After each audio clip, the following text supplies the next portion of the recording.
Chapter 19. When the Lord thy God hath cut off the nations, whose land the Lord thy God giveth thee, and thou succeedest them, and dwellest in their cities, and in their houses, thou shalt separate 3 cities for thee in the midst of thy land, which the Lord thy God giveth thee to possess it. Thou shalt prepare thee a way, and divide the coasts of thy land, which the Lord thy God giveth thee to inherit, into 3 parts, that every slayer may flee thither.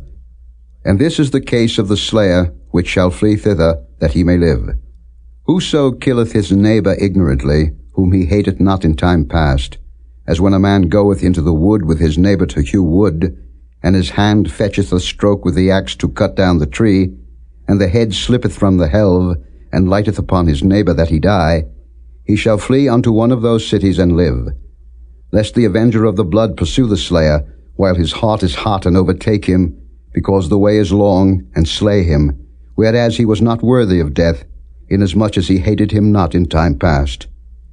Wherefore I command thee, saying, Thou shalt separate 3 cities for thee.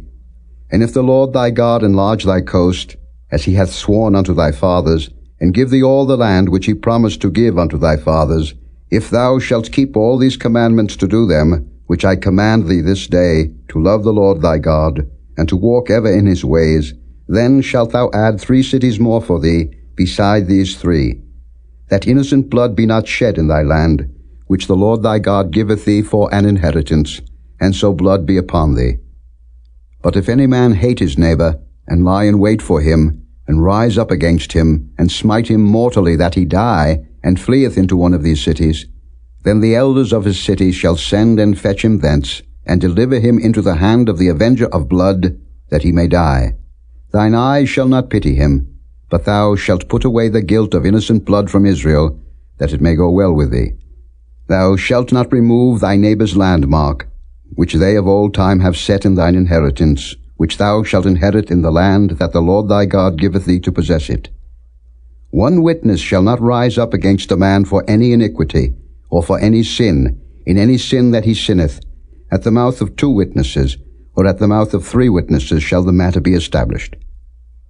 If a false witness rise up against any man to testify against him that which is wrong, then both the men, between whom the controversy is, shall stand before the Lord, before the priests and the judges, which shall be in those days.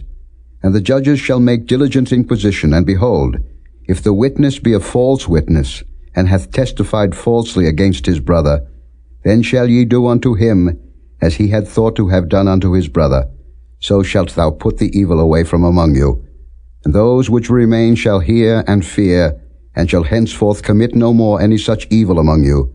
And thine eyes shall not pity, but life shall go for life, eye for eye, tooth for tooth, hand for hand, foot for foot.